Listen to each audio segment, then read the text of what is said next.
నేడు చైనాకు భారత ప్రధాని మోడీ వెళ్లనున్నారు. షాంఘై సహకార సంస్థ శిఖరాగ్ర సదస్సుకు హాజరు కానున్న ప్రధాని మోదీ చైనా అధ్యక్షుడు జిన్పింగ్తో రెండుసార్లు సమావేశం కానున్నారు. ప్రస్తుతం జపాన్ పర్యటనలో ఉన్న మోడీ సాయంత్రం చైనాలోని తియాన్జిన్ చేరుకోనున్నారు. రేపు మధ్యాహ్నం జిన్పింగ్తో తొలిసారి భేటీ అవుతారు.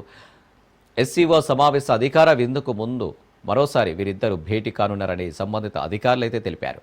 సెప్టెంబర్ 1న మోడీ ఎస్సీఓ సదస్సులో పాల్గొంటారు. అదే రోజు రష్యా అధ్యక్షుడు వ్లాదిమిర్ పుతిన్తో ద్వైపాక్షిక చర్చలు జరుపుతారు.